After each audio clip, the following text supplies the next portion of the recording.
Hello everybody, what is up? It's Kaylee Candy and welcome back to another Speedpaint Storytime, and oh boy do I have a good one for you guys. In case you couldn't tell by the speed paint, I'm going to be giving a little insight into Case 13, aka Evelyn Barnes, aka my Marvel character. Now, I won't be giving her entire story here, so if you guys want a part 2, please let me know. Also, this picture is what I like to call a quote-unquote screenshot from her story. You will understand in a minute. So, without a further ado, here is the story of Case Attempt number 13. Oh yeah, and in case anybody missed it, this is going to cover a little bit of Winter Soldier. If you guys haven't seen that film, I would suggest going to watch it first before watching this video. Spoiler alert, because, well, if you don't know Winter Soldier, you're not going to know who the heck, one of these characters is. So, anyway, I'm just letting you know. Don't blame me if you're spoiled. It was in 2014. You should know the film by now, especially if you're a Marvel fan. Come on. So, anyone who has seen the Marvel Cinematic Universe in order knows that in 1991, Winter Soldier terminated Howard Stark and his wife in order to steal the super serum. You know, that blue stuff that made Captain America who he is? Yeah, that stuff. He took it so Hydra could make super soldiers like him. Well, around the same time, other workers within Hydra were saying how it possibly could not work. Not because the serum was faulty or that Winter Soldier wasn't capable. The people they were trying to enhance were adults. People with past lives, past motives, and past personalities. It's then a few scientists got together and thought of an amazing idea. What if they created a soldier from scratch? A soldier that they could mold from the moment it's born to be exactly as they crafted it to be. So, they started these experiments. They tried to grow infants, test subjects, inside of large test tubes, but none of them were successful. Either they didn't conceive correctly, they were malformed, or simply died as soon as they were taken out of their tanks. It's then one doctor had an idea. What if they took the DNA from a soldier that already had the super serum inside them and crossed it with the DNA of another soldier of great athletic abilities? Strangely enough, this experiment worked. Perhaps the mutated DNA was enough to keep the child alive. And on July 23rd, 1996, 4 years after they had started, the 13th child was the first and last successful child to be born. Born in quotation marks. It was identified as female and appeared to be perfectly healthy. 13 had been exposed to Hydra's ways for as long as she could remember. As a little girl, she was sent to help in assassinations along with other teams. She was taught the highest levels of combat and martial arts. She was taught to not be afraid of guns and weapons. She could fire and not miss at an early age. Even though she was compliant and didn't say no to a single order, life was not easy for her. You see, the doctor that conjured up her existence in the first place was also, in a way, her caregiver. He was the one that was meant to supply her with everything she needed to survive and succeed as the weapon that she was. On the few times she did step out of line or tried to handle a situation other than how she was taught, it didn't end well for her when the doctor found out. Every time. There was one man, though, in this entire place that was different. See, it wasn't just the doctor that cared for her. The doctor also had an assistant, a young man, though he was helpful in places where he could be. He didn't see 13 as a weapon, though. He slowly grew attached to her. He started comforting her on the seldom times she cried as a child. He would even sing Russian lullabies to her to keep the nightmares away at night. He even tried to help her escape. He wanted her to have as normal of a childhood as she could, but he was caught. They were caught. It was then 9-year-old 13 was taught a painful lesson. She stared down the barrel of the pistol given to her by the doctor, glaring at the point between the assistant's black and beaten eyes.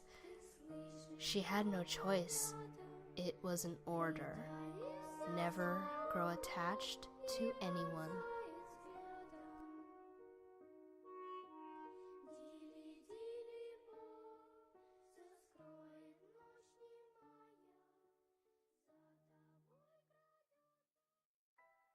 When 13 was 16, she was given a mission to terminate an Iranian banker who had refused to cooperate with Hydra any longer and was hiding black money and weapons from them. This was a mission that would change 13's life forever. See, she had the man cornered, only to have him fire his gun, not at her, but at some nearby explosives. The warehouse went up in explosions and flames. When the Hydra agents responsible for 13 on this mission visited the site, there was no sign of her. Until suddenly, they heard the sound of rustling metal nearby. It was a miracle she was even alive. She was rendered useless now, though, according to the general. Just when he was about to order her termination, he got a strange phone call. It was the doctor.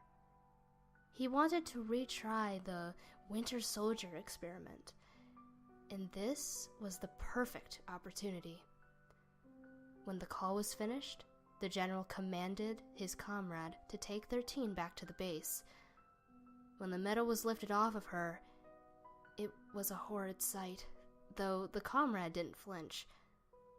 Her legs were gone, blown off from the explosion, and her right arm was missing up to the elbow, with the rest of it so badly burned it was barely anything but singe and ash. It was after being lifted up harshly by her left arm that she finally passed out. When she woke up again, she was not the same. Her arm, her legs, they were there again, but not as before. They were shiny and lighter, stronger. Vibranium limbs. By the age of 19, 13 was deemed one of the most prized and deadly soldiers Hydra had had. She was ready to carry out her next mission. Her target? A man that had, in Hydra's eyes, gone rogue. He had his memories restored, and he knew too much. He was also hiding away from society at the time.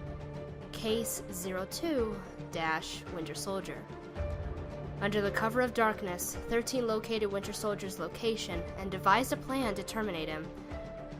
When she pulled back the blanket in the small isolated cabin, however, all she found was a backpack and a pillow. It was then she felt a presence behind her. She turned to see her target staring coldly right back at her.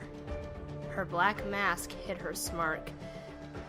She shouldn't have been so confident in her abilities, though, for she lost her fight with him.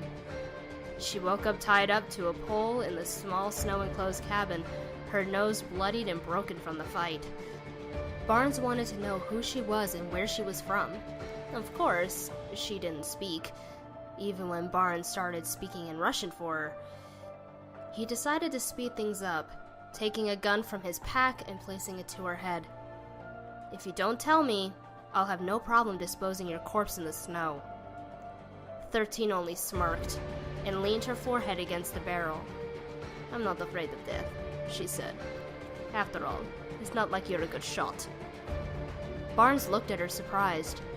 She knew him. She had been watching him for sure. He made her take him to her camp nearby in the snow. It's there he found a location device, something that gave directions for her to return to the base. Long story short, Barnes traveled to the base, 13's home. He saw the laboratory, the training facility, the testing tank where she was kept. He also found files on the main computer to the head doctor. Videos. The doctor had kept video documentation of 13's development, assassinations, even her accident. The doctor on the last tape to date was of him explaining her current mission, to eliminate Winter Soldier. It's there the doctor thanks his team for the hard work they've accomplished after almost 20 years, and he explains how 13 was created, using the DNA of one James Buchanan Barnes, aka Soldier 02-Winter Soldier, and, for the sake of their research, an unknown female.